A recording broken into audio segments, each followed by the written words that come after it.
हाँ तो बच्चों, हम चलते हैं प्रश्नावली 1.2 में। पहला सवाल दिया था, नीचे दिए गए कथन सत्य हैं या असत्य, कारण के साथ उत्तर दीजिए। पहला दिया है, प्रत्येक अपरिमेय संख्या एक वास्तविक संख्या होती है। अपरिमेय संख्या जानते हैं कि अपरिमेय संख्या किसे कहते हैं? वह संख्या जो परिमेय ना हो वही अपरिमेय संख्या है। तो कह रहा है कि प्रत्येक अपरिमेय संख्या एक वास्तविक संख्या होती है। यह कथन आपका सत्य है। कारण क्या है कि अपरिमेय और परिमेय संख्याएं मिलकर एक वास्तविक संख्या बनाती हैं। अतः प्रत्येक अपरिमेय संख्या वास्तविक संख्या होती है। दूसरा था, संख्या रेखा का प्रत्येक बिंदु रूट यम के रूप का होता है, जहाँ रूट यम एक प्राकृतिक संख्या है। यह कथन असत्य है। क्यों?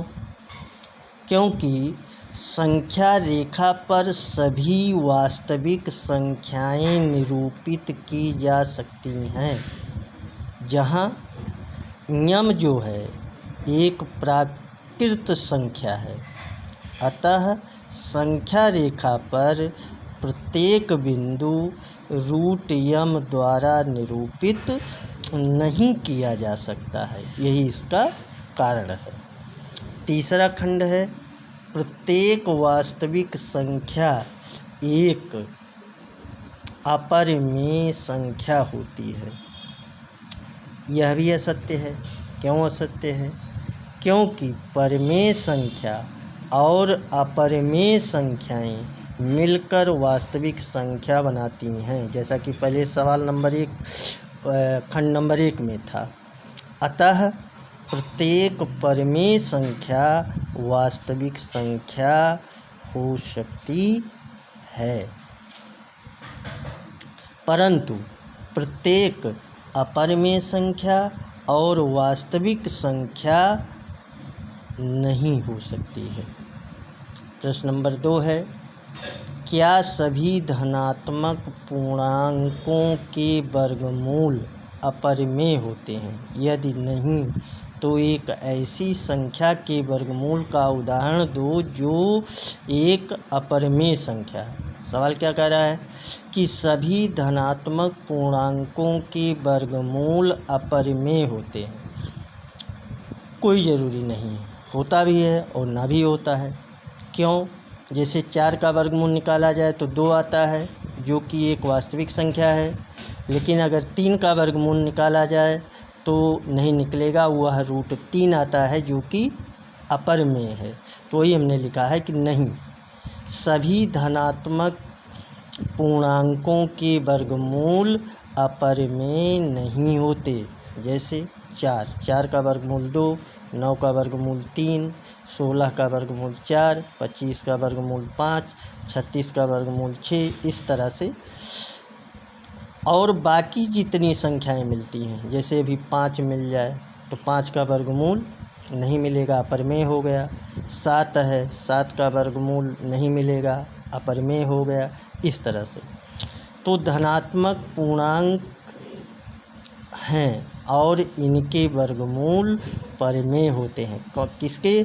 जो ये पूर्ण वर्ग वाली संख्याएं हैं, जैसे 4 है, 9 है, 16 है, 25 है, 36 है। अगला है, संख्या रेखा पर रूट 5 को दर्शित कीजिए। रूट 5 की जगह हम लिख सकते हैं 4 धन 1। 4 जो है 2 का वर्ग है, 1 जो है 1 का वर्ग है। तो संख्या रेखा पर दिखाने के लिए सबसे पहले हम x अक्ष खींच लेंगे। ये 0 हो गया, 1 2 3 4, इस तरह से 1-1 सेंटीमीटर पर हमने ये निशान लगा लिया। ये मूल बिंदु है। जैसे ये 2 है तो पहले गोला प्रकार और पटरी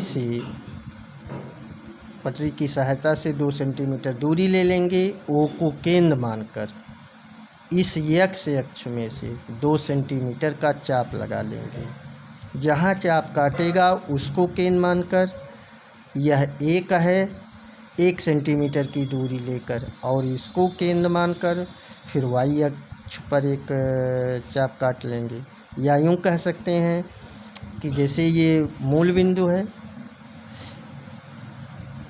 2 सेंटीमीटर दूरी लेकर एक चाप लगाए थे, उसके बाद इस बिंदु पर 90 डिग्री का कोण बनाती हुई एक रेखा खींच दीजिए, और 1 सेंटीमीटर दूरी लेकर, क्योंकि यह एक है तो 1 सेंटीमीटर दूरी लेकर जो 90 लंब रेखा है इसमें से काट लेंगे। जहाँ काट रहा है वहीं से इनको मिला देंगे, तो यह 2 सेंटीमीटर हो गया,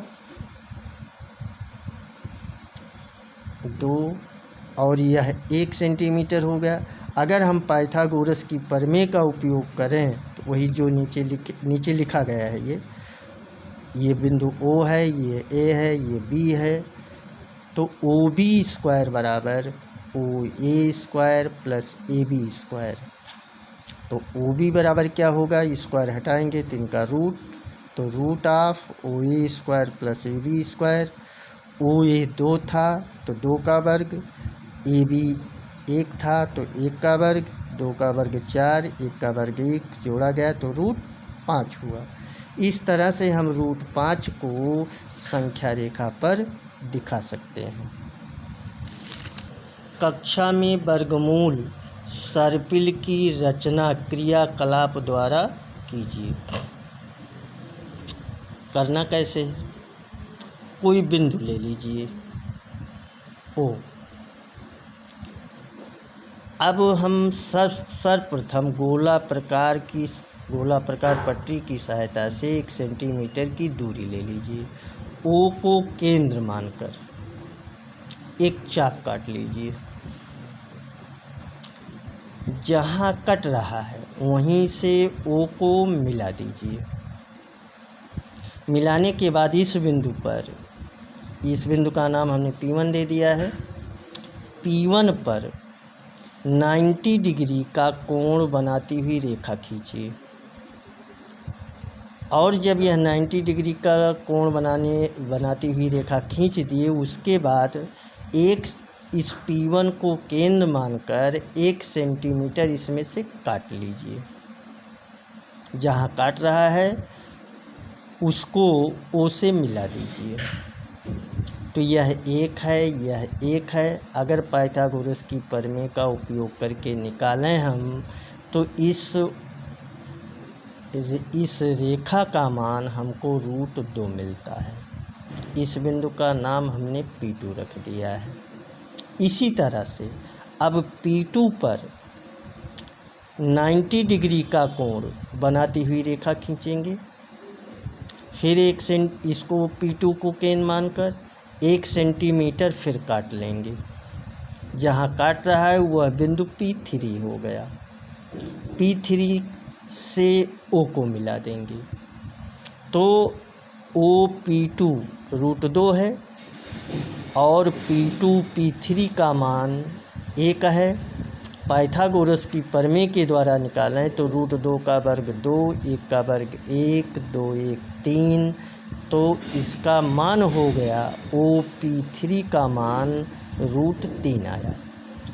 फिर P3 पर फिर 90 डिग्री का कोण बनाती हुई रेखा खींचेंगे, और P3 को केंद्र मानकर फिर 1 सेंटीमीटर काटेंगे। जहाँ कट रहा है ये हो गया P4।